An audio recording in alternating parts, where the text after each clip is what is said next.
This is Calculus 1 video lecture number 10 on the product and quotient rules. So both of these rules you just need to put to memory somehow because you're going to need them anytime you differentiate a product or quotient of two functions.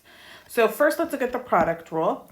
If you are taking the derivative with respect to x of a function of x times a function of g of x, you don't just differentiate across the product. What you do is you leave f of x alone as is, and then you multiply by the derivative of g of x, and then you add, this time you leave g of x alone, and then you multiply that by the derivative of f of x. So the way I think about it in my mind is that they take turns having their derivative taken, right? So first f is left alone, then you have the derivative of g, you're adding, then g gets left alone, leave alone, then you have derivative. So you'll never have two derivatives multiplied by each other when you're doing the product rule for two functions. Leave alone, derivative.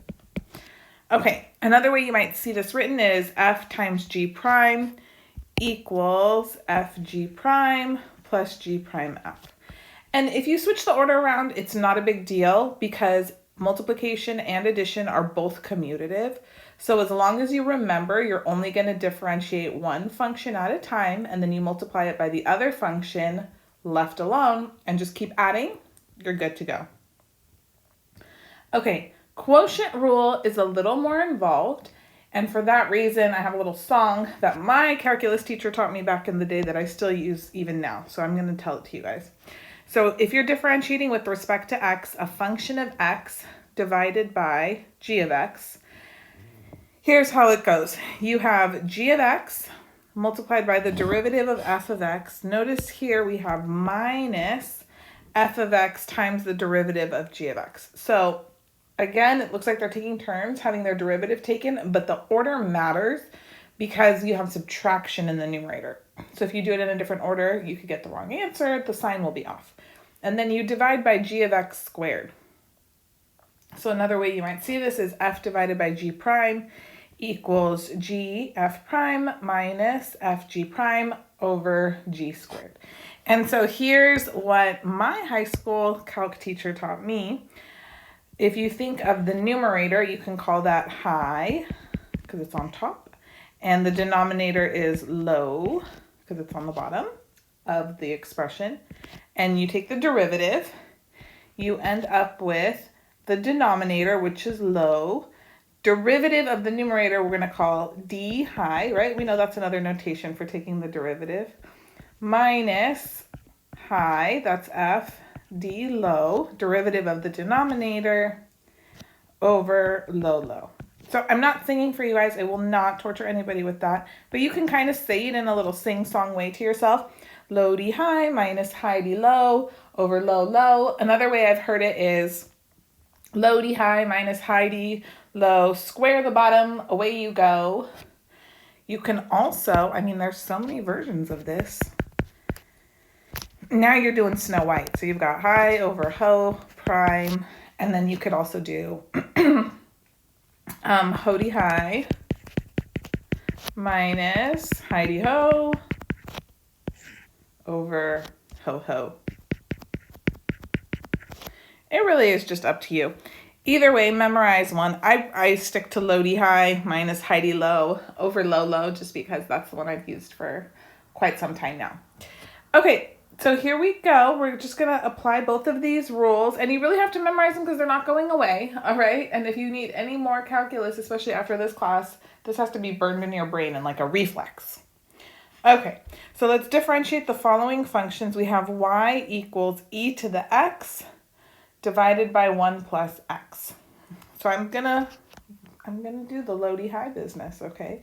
So the numerator we call the high part because it's in the top, and then the denominator is low.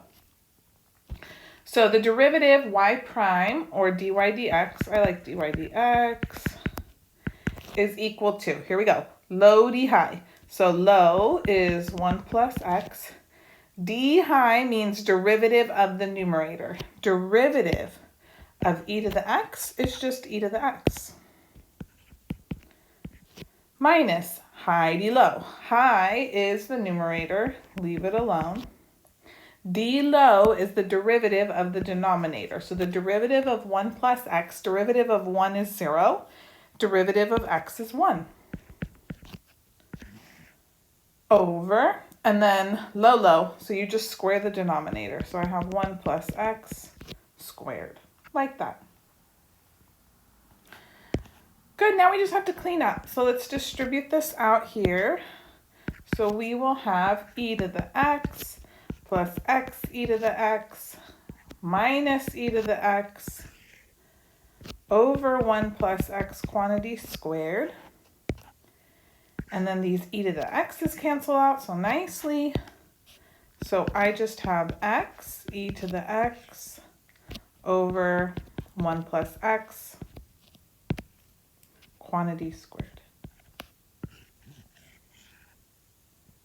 And that's it. Very good. Let's do some product rule now. So we have r of t equals t plus e to the t times 3 minus rad t. So before we get going, let's get r of t written in derivative friendly form so that it's ready to have its derivative taken. So r of t equals t plus e to the t times 3 minus t to the 1/2. Do you see how this is a product of two functions? So this is basically f, and then over here you could think of this as g.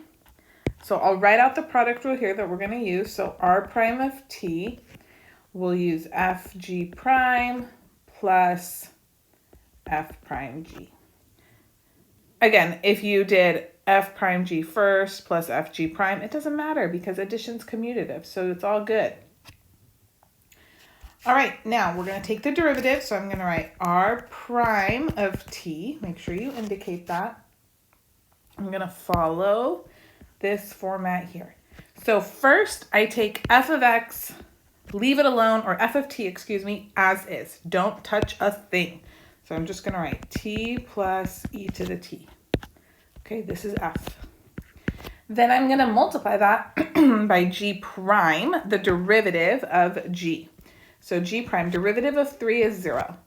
Derivative of negative t to the 1/2. So I'm going to bring the exponent down in the front and then subtract 1 from the exponent. So that's g prime. That's g prime. Plus, and then we have here f prime. So if I take the derivative of f with respect to t, it's going to be 1, right? Derivative of t is 1 plus e to the t.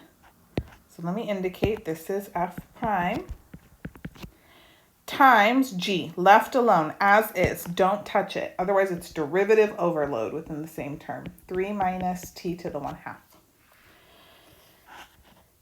All right, you don't need to label like I'm doing underneath with the pinks and the blues. I'm just doing it to help you see where everything is. And then hopefully after a while, you'll just get really natural with this. Okay, good. So now let's start cleaning up here. Notice, this is just negative t to the negative 1/2. And I'm going to multiply that by t plus e to the t. So if I multiply that by t, you're going to add those exponents. So you'll have t to the positive 1/2, and then the negative 1/2 coefficient just comes along. So I'm going to have negative 1/2 t to the positive 1/2 minus 1/2. Now I'm multiplying it by e to the t, and then you still have t to the negative 1/2. So that's f times g prime multiplied out. Plus, now these two guys, I just got to FOIL it all out. So we're going to have 3 minus t to the 1/2 plus 3e to the t minus e to the t times t to the 1/2. All right, looking good. Are there any like terms we can combine? It's looking a little wild, but I think there are some, right? We've got this negative 1/2 t to the 1/2, and then another negative t to the 1/2. So altogether, negative 1/2 and negative 1, that gives me negative 3/2 t to the 1/2 minus 1/2 e to the t to the negative 1/2 plus 3 e to the t minus e to the t times t to the 1/2. And then only other thing you might want to do from here is just rewrite this negative exponent in the denominator for our final answer. So we have negative 3/2 t to the 1/2 minus, I'll put this as e to the t. The 2 from the 1/2 is going to join t to the 1/2 in the denominator. Then I have plus 3 e to the t minus e to the t times t to the 1/2. Very nice. Did you enjoy that one? You just have to keep track of everybody, okay? No silly mistakes allowed. You're in calculus now. Leave that behind you. All right, good. Let's do another one. It's kind of similar. G of x equals 5e to the x times rad x. So just like with the previous example, first I want to rewrite it so it's in derivative-friendly format. What do I mean by that? I mean, I'm going to rewrite rad x as x to the 1/2. And then let me group it so I can clearly see that's one function, 5e to the x. And then x to the 1/2 is the other function. Do you see what I did? That way now I'm all set up really clear when I use the product rule to go ahead and differentiate each function one at a time. So g prime of x, I'm going to leave this function alone. So it's just going to be 5e to the x. And then let's differentiate x to the 1/2 now, derivative. It'll be 1/2 x to the negative 1/2. Plus, now I'm going to take the derivative of 5e to the x. Well, I just get back 5e to the x. So you can't really tell you took the derivative. And then the other function, x to the 1/2, I'm just going to leave it alone. X to the 1/2. Don't do a thing to it. All right, let's see. How can we simplify this? Do I notice any common factors in both of these terms that we can pull out? I sure do. So they both have 5e to the x. We can take that out. And then I'm also going to factor out x to the negative 1/2. Remember, you can take out the greatest common factor, but no more than what each term contains. What do I mean by that? So say you had x squared plus x to the 6th. What could you factor out of these two guys? When you're factoring out the GCF, you can take out an x squared, but you can't take out any more because this only has 2 factors of x. So you would end up with 1 plus x to the 4th. So same thing here. If you have x to the negative 1/2 plus x to the 1/2, you can take out only the smaller of the two, x to the negative 1/2. So if I take that out, then I'm left with 1 plus, how do you figure out the new exponent? Well, look at what you did with integers, and maybe that will guide you. How did we get from 6 to 4? I subtracted what I took out. 6 minus 2 is 4.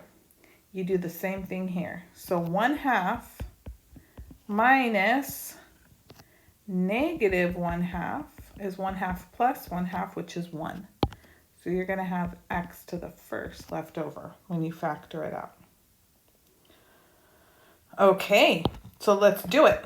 Now is the time. So I'm going to factor out 5e to the x, x to the negative 1/2. And then all that I'm left with in this first term is a 1/2 plus, and then we talked about when I take out x to the negative 1/2 from x to the 1/2, I have x to the 1st. Lovely. Okay, we can clean this up just a wee bit more. So I have 5e to the x. I'm going to put x to the negative 1/2 as x to the 1/2 in the denominator. And let's go ahead and get a common denominator here. So 1/2 plus x, the common denominator is going to be 2. So I'm going to have 1 plus 2x over 2. And I think that's about as cleaned up as it's going to get. So let's just rewrite it so it looks a little nicer. What do I mean by that? I'd put 5e to the x and then put some parentheses around 1 plus 2x. And then write it all over 2x to the 1/2. Good. So there you go. Hopefully you're feeling pretty confident with this product rule. And remember, we've talked about doing higher order derivatives before, f double prime, f triple prime, etc. So sometimes you need to continue using the product rule in such a situation. So let's try this out. F of x is x to the 8th times e to the x. So we're going to find f prime and f double prime of x. So first things first, f prime of x, I'm going to leave x to the 8th alone and then multiply by the derivative of e to the x. What's the derivative of e to the x? It's just e to the x. Isn't it your favorite one? Plus, now I'm going to differentiate x to the 8th. So derivative of x to the 8th, that's 8x to the 7th. And then I'm multiplying that by e to the x, leave it alone. Don't take the derivative. All right, now I know I have to find f double prime. So you can leave it like this, but then I think to myself, if I were to differentiate again, I'd have to do the product rule here and then one more time here. Is there anything I can do to make my life easier so I'm not doing so much product rule? There sure is. I can factor out e to the x, and then all I have is x to the 8th plus 8x to the 7th left over. And I'm thinking ahead, guys. I am thinking ahead. Because now if I want to take another derivative, I only have to do the product rule once. I'm going to treat e to the x as one function, and then x to the 8th plus 8x to the 7th as the other function. You see how snazzy that was? So when you're differentiating, think ahead.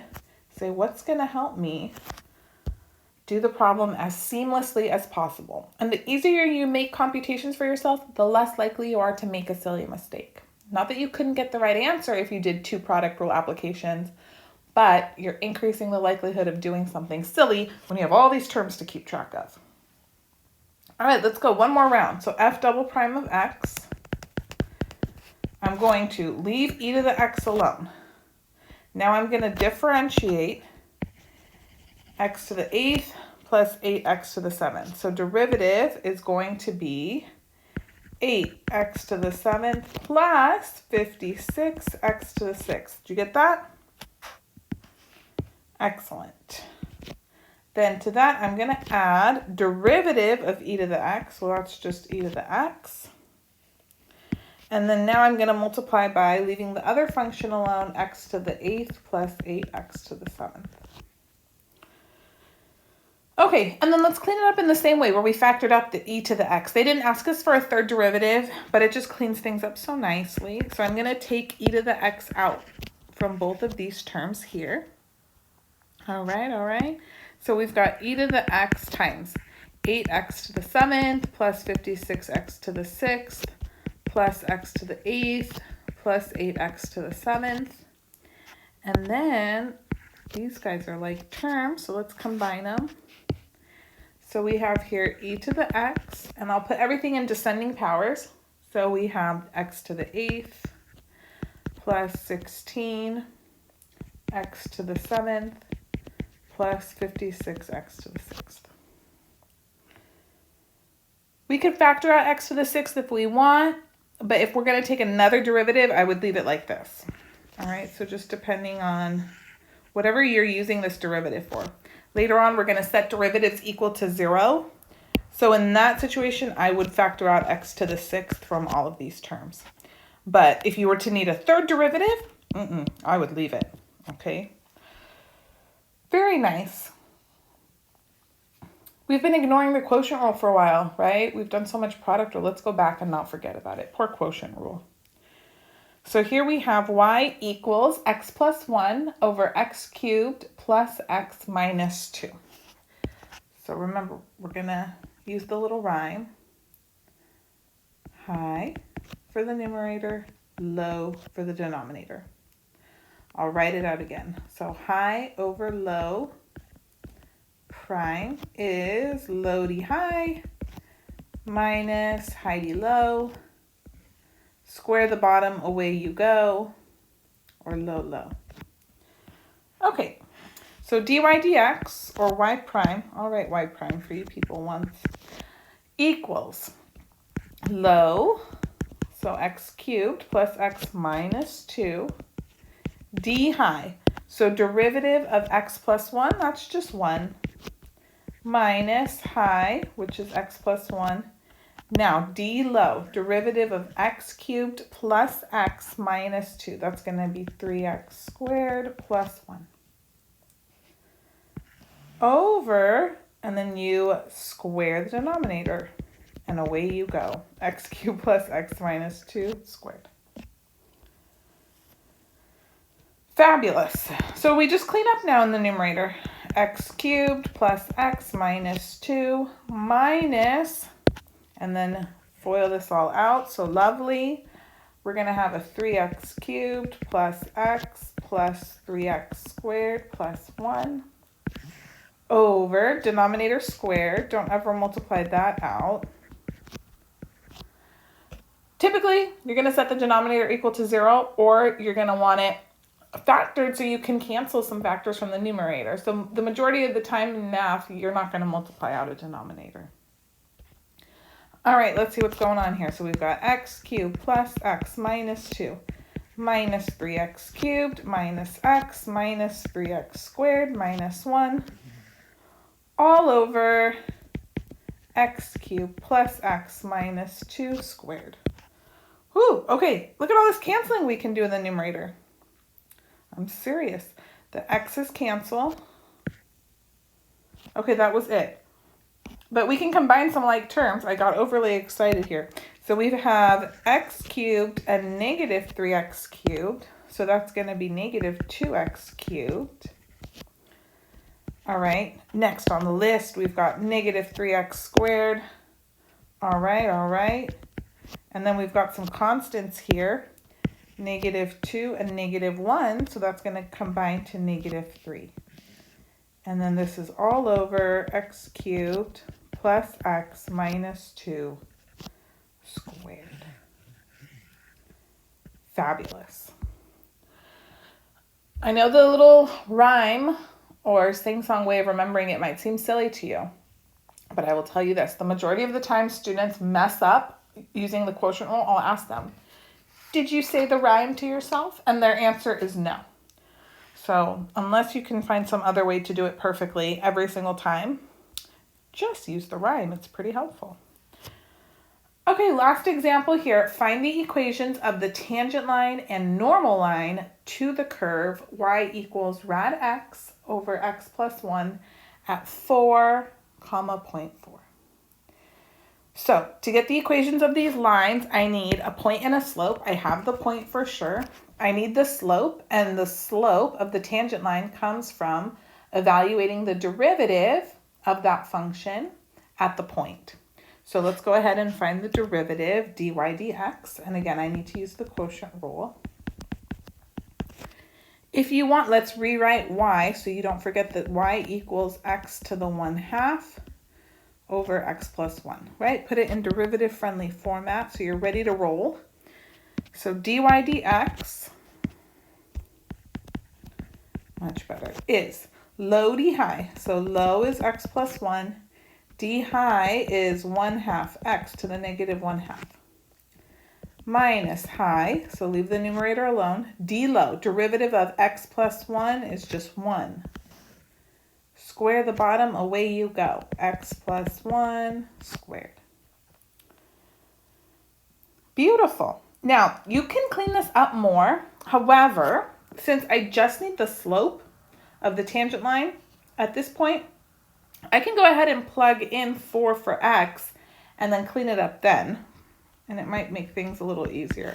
So the slope of the tangent line is equal to dy dx evaluated at x equals 4, right? Learn your notation. It's going to be super important. So now I'm going to come through and just substitute in 4 for x into the derivative so I can get the slope of the tangent line. So this will be 4 plus 1 times 1/2 times 4 to the negative 1/2 minus 4 to the 1/2. Okay, I don't have to write times 1 over 4 plus 1 squared.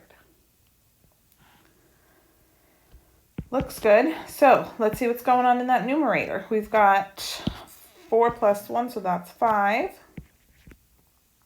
times, now check this out, so 4 to the negative 1/2, that's 1 over the square root of 4, so that's 1/2. 1/2 times 1/2 is 1/4.